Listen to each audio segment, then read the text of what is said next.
దేవుని ఘనమైన నామమునకు మహిమ కలుగునుగాక. మన ప్రభువును రక్షకుడునునైన యేసుక్రీస్తుల వారి యొక్క ప్రశస్తమైన నామమునకే మహిమ ఘనత ప్రభావములు యుగ యుగములకు కలుగునుగాక.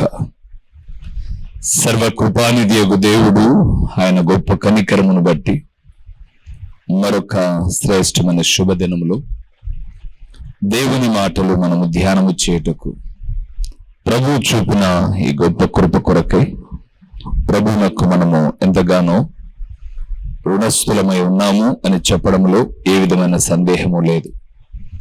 ప్రభునందు ప్రియమైన వారలారా, దినదినము ప్రభువు మనతో మన ఆత్మీయ క్షేమం నిమిత్తమై ఎన్నో విషయాలు మాట్లాడుతూ మనల్ని ఆత్మీయముగా బలపరుస్తూ ఉన్నాడు. ఇట్టి దేవుని కలిగిన మనము ధన్యులముగా ఎల్లప్పుడూ ఆయనకు స్తుతులు చెల్లించబద్దులమై ఉన్నాము.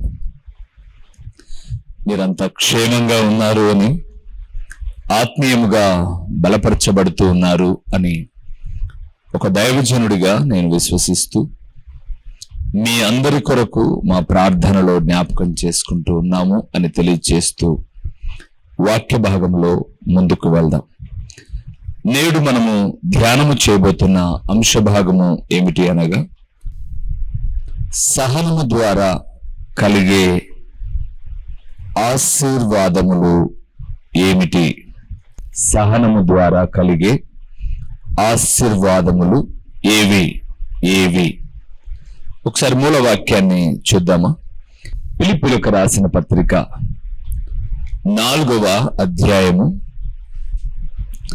సహనము అనే మాట మీద మనము ధ్యానం చేయబోతున్నాం. 4వ అధ్యాయము 5వ వచనంలో ప్రభు ఈ రీతిగా మాట్లాడుతున్నాడు.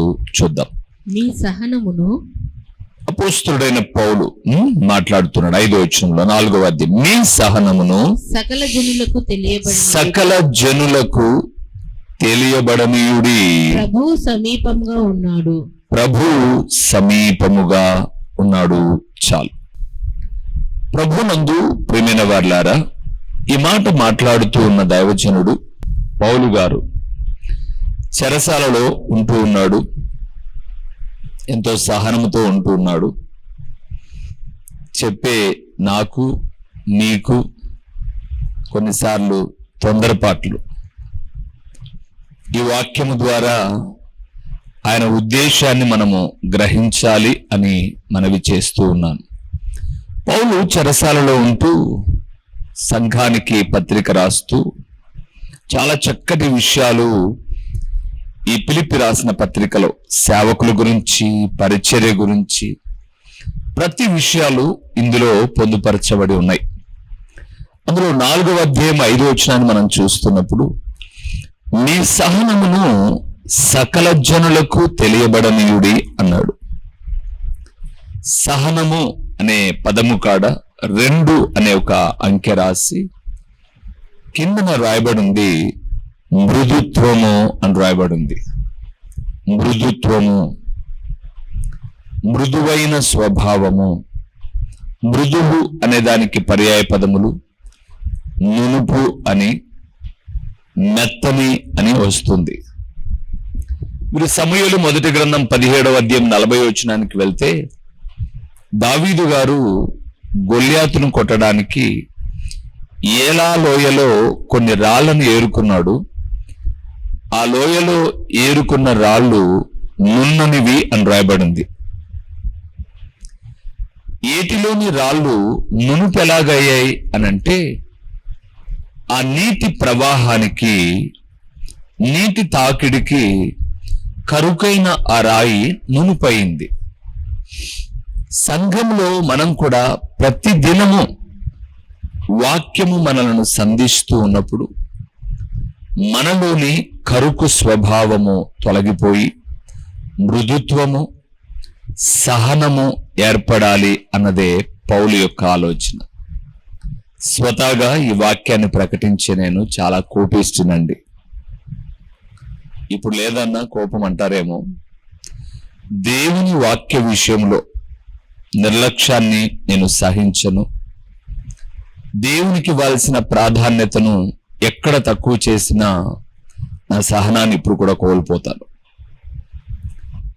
దేవుని విషయాల్లో ముందుండాలి. అంటే మన పనుల కొరకైతే మనం ఎంత ముందు ఉంటాం, ప్రయాణాలకో, భోజనాలకో, మరొక దానికో.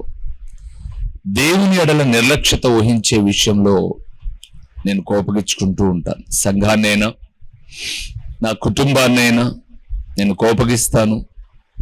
అలాగా నేనెక్కడ నిర్లక్ష్య వైఖరిని కనపరచను. ప్రార్థనా జీవితంలో ఒకవేళ ఇలాగ మాట్లాడుతున్నాను, అతిశయోక్తి కాదు, నా అతిశయం ప్రభువును బట్టే. ఇండియన్స్ టైం లేట్ కదండి, కానీ ప్రార్థనా జీవితములో, ఆహ్వానించిన కూడికలలో, ప్రతి విషయంలో, దేవుని విషయంలో ఎప్పుడు ముందుండడానికి నేను ఇష్టపడతాను ప్రియులారా. ఒక స్పీకర్గా ఎక్కడైనా వాక్యం చెప్పడానికి పిలిస్తే ఎప్పుడో మన కోసం ఎదురు చూడాలి అని అనుకోను. నాకు ఒక టైం ఇస్తే ఆ టైంలో ఉంటాను. అదే ఆ విషయాల్లోనే నేను సహనాన్ని కోల్పోతాను తప్ప మిగతా విషయంలో, ప్రభు పనికి భిన్నమైన వాటి విషయాల్లో కొంత సహనం కలిగి ఉండడానికి ప్రయత్నం చేస్తాను. ఆయన అన్నాడు, మీ సహనము సకల జనులకు తెలియబడనీయుడి. ఎందుకోసము అంటే ప్రభు సమీపముగా ఉన్నాడు అన్నాడు పౌలు భక్తుడు. దేవునందు ప్రియమైన వారలారా, ఒక దైవజనుడిగా జ్ఞాపకం చేస్తున్నాను. ఈ సహనం వల్ల ఏ మేలున్నాయి అని మనం చూస్తే చాలా విషయాలు ఉన్నాయి. కొన్ని విషయాలను మనం చూస్తూ వద్దాం. మొదటి విషయానికి వద్దాం. మత్తయి రాసిన సువార్త 24వ అధ్యాయము 13వ వచనంలో సహనము వలన కలిగేటటువంటి ఒక శ్రేష్టమైన లక్షణాన్ని మత్తయి గారు పలికినట్లుగా మనం చూస్తాం. మత్తయి సువార్త 24:13వ వచనము, అంతము వరకు సహించిన వాడెవడో వాడే రక్షింపబడును. చాలు. మొదటిది ప్రియులారా, సహనము ద్వారా రక్షణ ఉంది. సహనము ద్వారా రక్షణ ఉంది. అక్కడ రాయబడ్డ మాటను మనం చూస్తున్నప్పుడు ఈ 24వ అధ్యాయం మత్తయి సువార్త అంతా కూడా రాకడ ముందు జరిగే సంఘటనల గురించి రాయబడిన విషయాలు అక్కడ ఉన్నాయి. ఆ విషయాలన్నీ మనకు కనిపిస్తాయి. మోసాలు, ఒకరినొకరు అప్పగించుకునే విషయాలు, అక్రమము విస్తరించుట చేత అనేకుల ప్రేమ చల్లారిపోవడం, ఇలాగా చెబుతూ వస్తూ 13వ వచనంలో అన్నాడు, అంతము వరకు సహనము కలిగి ఉండు, రక్షించబడతావు అన్నాడు.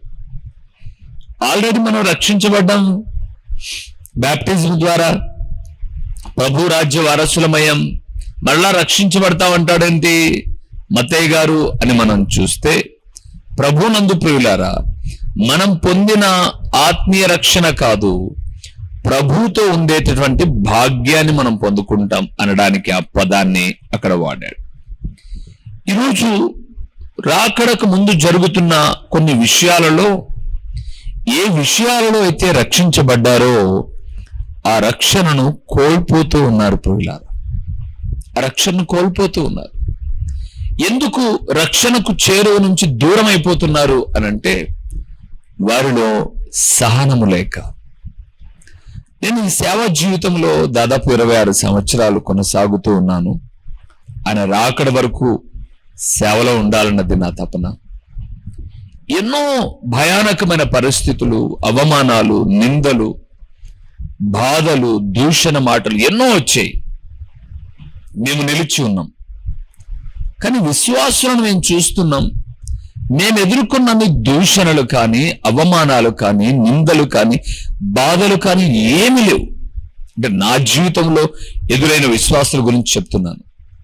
కానీ వారు చిన్న చిన్న గద్దింపులకు ఉలిక్కిపడి వెళ్ళిపోయి, ఇది సంఘం కాకపోతే సంఘం కాదా, ఇక్కడ కాకపోతే ఎక్కడ వాక్యం లేదా అని వెళ్ళిపోయిన అనేక మందిని చూస్తూ ఉన్నప్పుడు ఈరోజు చాలా మంది విశ్వాసములో లేరు ప్రియులారా. కుక్క తన వాంతికి తిరిగి తిన్నట్లు కడగబడిన పంది బురదలోనికి దొరలెను అని సామెత చొప్పున అనేక మంది మరలా లోకములో కలిసి చెడి పడి పతనమైపోయి ఉన్నారు. ఎందుకోసం? సహనము లేక. అందుకే దేవుడు అన్నాడు, సహనము అంతము వరకు కలిగి ఉండాలట, రక్షించబడిన మనం ప్రభుతో ఉంటాం. రెండవది, సహనము ఎందుకొరకో ఒకసారి మనం హెబ్రీయులకు రాసిన పత్రిక 6వ అధ్యాయము 15వ వచనాన్ని ఒకసారి మనం చూస్తే, సహనము వల్ల ఏముందో అక్కడ ఒక మాట రాయబడి ఉంది. 6వ అధ్యాయము హెబ్రీయులకు రాసిన పత్రిక 15వ వచనం. ఆ మాట నమ్మి అతడు ఓర్పుతో సహించి ఆ వాగ్దాన ఫలము పొందెను. చాలు. ఎవరైనా? అబ్రహామును దేవుడు పిలిచి, నేను నీకు వాగ్దానమైనటువంటి దేశాన్ని, ప్రమాణం చేసినటువంటి విషయాన్ని ప్రకారంగా నేను ఆశీర్వదిస్తాను అని చెప్పాడు. అబ్రహాము నమ్మాడు, సహనముతో ఎదురు చూశాడు. అందుకే వాగ్దాన ఫలాన్ని పొందాడు. అబ్రహాము విషయాన్ని మనం చూస్తే గర్భఫల విషయములోను, భూఫల విషయములోను, అనగా ఆశీర్వదించబడే విషయములోను సహనముతో కనిపెట్టాడు అని చెప్పక తప్పదు. అందుకే బైబిల్ గ్రంథం సెలవిస్తుంది, పునాదులు గల పట్టణము కొరకు అబ్రహాము సహనముతో కనిపెట్టాడట. అంటే ఇప్పుడు మనం నివసిస్తున్న ఈ భూమి ఎందుకు చూడండి, దీనికి పునాదులు లేవు. నేను షూటింగ్ చేసుకుంటున్న ఈ మందిరానికి పునాదులు ఉన్నాయి. అంటే మందిరంలో షూట్ చేస్తున్నాడు కదా, ఇక్కడ పునాదులు ఉన్నాయి. కట్టే ఇంటికి పునాదులు ఉన్నాయి. ప్రతి దానికి పునాది వేసి కడతాం మనం. కానీ ఈ భూమి శూన్యంలో వేలాడుతుంది అని చెబుతుంది బైబిల్ గ్రంథం. అయితే అబ్రహాము పునాదులు గల పట్టణము కొరకు ఎదురు చూశాడు. అబ్రహాము వాగ్దాన ఫలము పొందుకొనుట కొరకు ఎదురు చూశాడు. ఎలాగా? సహనముతో. అందుకే 15వ వచనం చూస్తున్నప్పుడు, ఆ మాట నమ్మిన అతడు ఓర్పుతో సహించి వాగ్దాన ఫలము పొందెను. దేవునిందు నాకు ప్రియమైన వారలారా, సహనము ఎందుకోసము అనంటే, మొదటిది రక్షించబడుటకు, రెండవది వాగ్దాన ఫలము పొందుటకు. ఈరోజు నీకు నాకు క్రీస్తు ద్వారా ఒక వాగ్దానం ఇవ్వబడింది, పరలోక రాజ్యమును స్వతంత్రించుకొనుట. ఆ పరలోక రాజ్యమును స్వతంత్రించుకొనుట వాగ్దానముగా మనకు ఇంకా ఉన్నట్లయితే, ఇప్పుడు మనకు సహనము అవసరమై ఉంది. తొందరపడమాకండి ప్రియులారా. లోకంలో శ్రమలను బట్టో, హింసలను బట్టో, ఎదురయ్యే పరిస్థితులు, అననుకూల పరిస్థితులను బట్టి తొందరపడమాకండి. ప్రభు నమ్మదగిన వాడు. ఓపికతో ఆ వాగ్దాన ఫలము పొందుకొనుటకు సహనము కలిగి ఉందాం. అబ్రహాము దేని కొరకైతే సహనం కలిగి ఉన్నాడో ఆయన అది పొందుకున్నాడు. అబ్రహాము పొందుకున్నప్పుడు తర్వాత తరములో యేసుక్రీస్తు ద్వారా మనము సహిస్తూ ఉన్నప్పుడు మనం ఎందుకు పొందుకోము? ఆయన నిన్న, నేడు, రేపు ఒకే రీతిగా ఉన్న దేవుడు అన్న సంగతిని మరచిపోమాకండి. అందుకే జ్ఞాపకం చేస్తున్నాను, సహనము ద్వారా రక్షణ, సహనము ద్వారా వాగ్దాన ఫలము పొందుకోగలము. సహనము ద్వారా ఏం పొందుకోగలమో చూద్దాము. పేతురు రాసిన మొదటి పత్రిక 2వ అధ్యాయము 19-20 వచనాల్లో ఉన్న దేవుని వాక్యాన్ని మనం చూద్దాం. 19-20 వచనాల్లో, ఎవడైనను అన్యాయముగా శ్రమ పొందుచు దేవుని గూర్చిన మనస్సాక్షి కలిగి దుఃఖము సహించిన ఎడల, ఏంటట? దుఃఖము సహించిన ఎడల అది హితమగును. అది హితమగును. తప్పిదమునకై దెబ్బలు తినినప్పుడు మీరు సహించిన ఎడల మీకేమి ఘనము? మేలు చేసి బాధపడినప్పుడు మీరు సహించిన ఎడల అది దేవునికి హితమగును. ఎందుకు మీరు పిలువబడితే? అద్భుతకరమైన మాటలండి. మరలా మీరు చదవండి. పేతురు రాసిన మొదటి పత్రిక 2:19-20 వచనంలో చాలా చక్కటి విషయాలు. మొదటి విషయం 19 వచనంలో అన్నాడు, ఎవడైనను అన్యాయముగా శ్రమ పొందుచు దేవుని గూర్చిన మనస్సాక్షి కలిగి దుఃఖము సహించిన ఎడల అది హితమగును అన్నాడు. హితము అంటే మంచిది అని. ఏంటి మంచిది? వాస్తవంగా అతను ఏ తప్పిదము చేయల.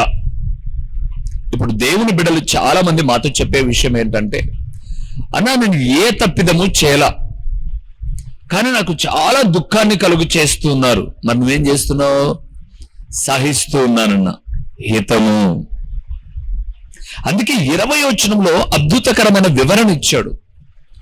తప్పు చేసి దెబ్బలు తిని సహిస్తే ఏం పెద్ద గొప్ప ఉంది? తప్పు చేశావు, దెబ్బలు పడాయి. ఇంకా సహించాను అని చెప్పడంలో ఏం వింతేమి లేదు. అయితే ఏ తప్పిదము చేయకోకుండా ప్రభువును బట్టి సహనము కలిగి ఉన్నావు చూడు, అది మంచిది. ఈరోజు ప్రభువునందు ప్రియులారా, మన ప్రియులైన మన ముందున్న పూర్వపులోని ప్రవక్తలు లేదా దైవ సేవకులు, యేసు ప్రభుల వారి అడుగుజాడలో నడిచిన శిష్యులు, వీరందరినీ మనం చూస్తూ ఉన్నప్పుడు తప్పు చేయకుండానే శ్రమలను అనుభవించారు. అది మంచిదైంది. ఉదాహరణకు పాత నిబంధనలో యోసేపును మనం చూద్దాం. యోసేపు చరిత్ర క్రైస్తవ లోకానికి తెరచిన పుస్తకం. అన్నదమ్ముల మధ్య చాలా దెబ్బలు తిన్నాడు, దుఃఖపడ్డాడు, సహించాడు.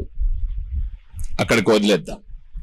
పోతిఫర్ ఇంట్లో అమ్మబడ్డాడు, తప్పు చేయలే. అక్కడ క్లియర్ గా రాయబడింది 39వ అధ్యాయం ఆదికాండం. ఏ తప్పిదము చేయలా. ఆమె నిందలు వేసి మాట్లాడుతుంది. ఎలాంటి వ్యక్తిని పిలుచుకొచ్చి ఇంట్లో పెట్టావు? ఎవరు లేని సమయంలో నన్ను పాడు చేయడానికి ప్రయత్నం చేశాడు. ఈయన మాట్లాడడానికి మాటలు రానివాడేం కాదు, దైవ జ్ఞానం కలిగిన వాడు. కానీ మౌనాన్ని వహించాడు. ఎందుకో తెలుసా? అక్కడ కూడా ఆ కుటుంబ బాంధవ్యము తన వల్ల చెడిపోవడం యోసేపుకు ఇష్టం లేదు. మౌనం వహించాడు. అందుకే నేను చాలా పర్యాయం చెప్తుంటాను కదండి, మౌని జ్ఞాని. మౌనం వహించాడు, సహించాడు, చెరసాల్లోనికి వెళ్ళాడు, దేవుని ప్రణాళిక కొరకు కనిపెట్టాడు. నాకు కల ఇచ్చిన దేవుడవు నీవు ప్రభువా, నెరవేర్చుటకు సామర్థ్యం కలిగిన వాడు అని సహించాడు. అక్కడ చెరసాల్లో ఇద్దరు ఆయనున్న చెరసాల్లోకే వచ్చి పానదాయకులు, భక్ష్యకారుల అధిపతులు, రాజు దగ్గర పనిచేసేవాళ్ళు, ఒక ఆయన రొట్టెలు అందించే ఆయన, ఒక ఆయన ద్రాక్షారసం అందించే ఆయన అక్కడ పడ్డారు. వాళ్ళు కలలు కన్నారు, ప్రొద్దన లేసి ఆందోళనగా ఉన్నారు. వాటి వివరణ ఇచ్చాడు యోసేపు. ఇస్తూ పానదాయకుల అధిపతితో అన్నాడు, నీ ఉద్యోగం నీకు మరలా వస్తుంది. రాజు దగ్గర నువ్వు గిన్నె అందించేటప్పుడు, ద్రాక్షారసం అందించేటప్పుడు అన్యాయముగా చెరసాలలో ఒక హెబ్రీడు ఉన్నాడని గుర్తు చేసుకో అన్నాడు. మరచిపోనన్నాడు పానదాయకుల అధిపతి. మరచిపోయాడు. ఇప్పుడు మీరు గమనించండి, రాజుకు కల వచ్చింది, సతమతం అయిపోతూ ఉన్నాడు. పానదాయకుల అధిపతి ఇలాంటి సతమతమైన పరిస్థితిలో మాకు చెరసాల్లో ఒక వ్యక్తి చెప్పాడు అని చెప్పాడు. రాజు ఎదుటకు యోసేపు వచ్చాడు, కల చెప్పాడు. ఆ దేశానికి ఒక ప్రధానిగా రాజు తర్వాత రాజు స్థానంలో ఉన్నాడు. మీరు గమనిస్తే కక్ష తీర్చుకోలా యోసేపు. అటు పోతిఫరు భార్య కావచ్చు, లేదా చెరసాలలో అతనికి తారస్సు పడినటువంటి ఆ పానదాయకుల అధిపతి విషయం కావచ్చు. కరువులో తన అన్నలు వచ్చారు, తన అన్నల విషయంలో కూడా కక్ష తీర్చుకోవాలి. సహనం హితమైంది. తన అన్నలకు, ఎవరెవరైతే తనను హింసించారో వారందరికీ భోజనం పెట్టగలిగిన స్థాయిలోనికి యోసేపు వచ్చాడు. ప్రభునందు ప్రియులారా, సహించుట హితమగును అంటున్నాడు దైవదాసుడైన పేతురయ్య. అందుకే 2వ అధ్యాయం 20వ వచనంలో మీరు తప్పు చేసి సహిస్తే పెద్ద వింతేముంది, మంచి చేసి సహించడమే హితము. హితము. దేవునిందు నాకు ప్రియమైన వారలారా, ఈరోజు ఒక దైవదాసుడిగా జ్ఞాపకం చేస్తున్నాను. సహనము వలన చాలా మేలున్నాయి. మొదటిది రక్షించబడతాం, రెండవది వాగ్దాన ఫలాన్ని పొందుకోగలుగుతాం, మూడవది ఆయన అంటున్నాడు హితమగును, అంటే అది మంచిదవుతుంది. మంచిదవుతుంది. మరలా గుర్తుపెట్టుకోండి, సహించడం చాతగానితనం కాదు. సహించడం చాతగానితనం కాదు. సహించడం అసమర్థత కూడా కాదు. సహించడం హితము. అది దేవుని యొక్క స్వభావం. యేసుప్రభుల వారు ఆ యొక్క గెత్సెమనే తోటలో ఉన్నాడు. ఒక్కసారిగా సైనికులు దొమ్మిగా వచ్చి మీద పడ్డారు.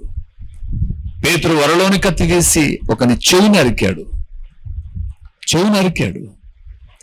యేసుప్రభుల వారు ఆ సైనికుని చెవిని మరలా అతికిస్తూ, పేతురు, నీ కత్తి నీ వరలో పెట్టు. నేను వేడుకుంటే నా తండ్రి 12 లక్షల సేనల వ్యూహ సైన్యాన్ని పంపగలడు. నేను ముసలోని కాదు, 33.5 సంవత్సరాల యవ్వనస్తుడండి నా ప్రభు అయిన యేసుక్రీస్తు. నేను కూడా పోరాడగలను, కానీ నేను వచ్చింది ఇందుకోసం కాదు కదా. సహనం కలిగి ఉందాం.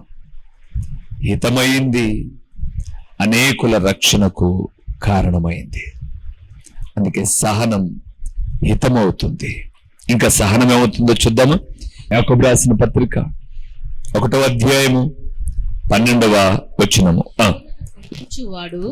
శోధన సహించువాడు ధన్యుడు. అతడు శోధనకు నిలిచిన వాడై ప్రభువు తన్ను ప్రేమించు వారికి వాగ్దానము చేసిన జీవ కిరీటము పొందును.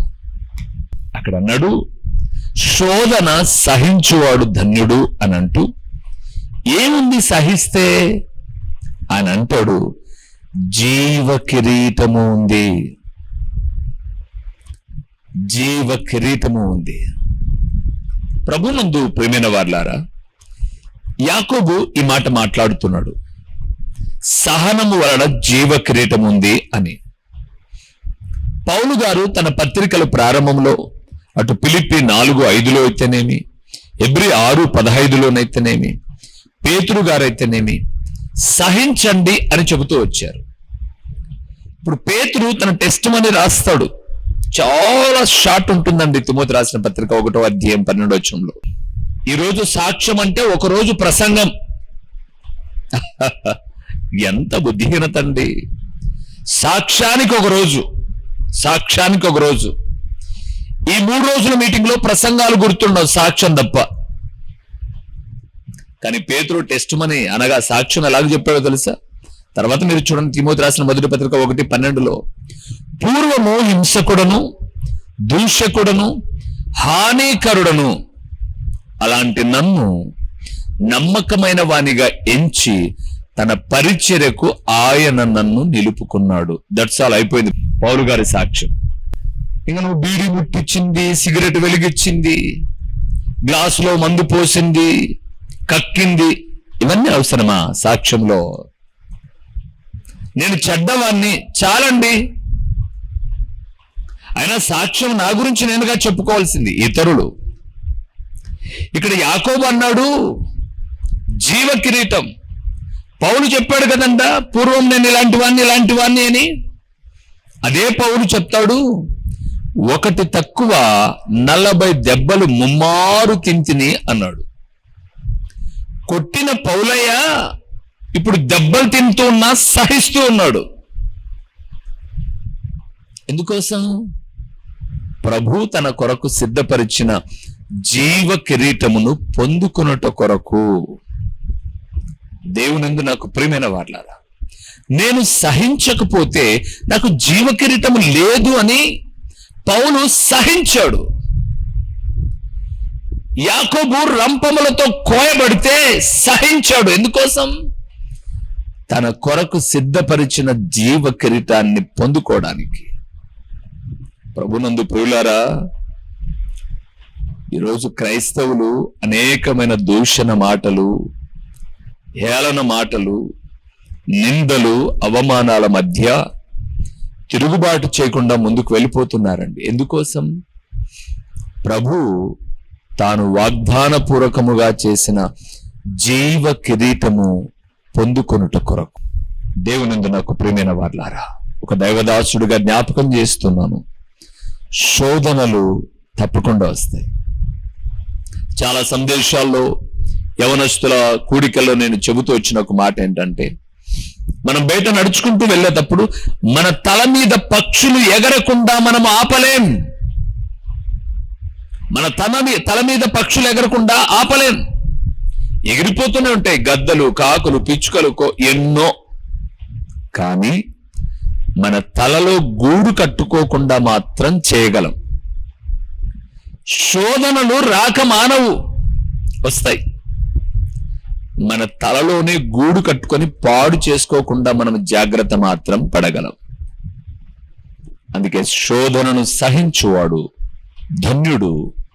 ప్రభు అతని కొరకు ఏ జీవ కిరీటం అయితే సిద్ధపరిచాడో అది అలాగిస్తాడు. ఇంకెందుకు ఆలస్యం?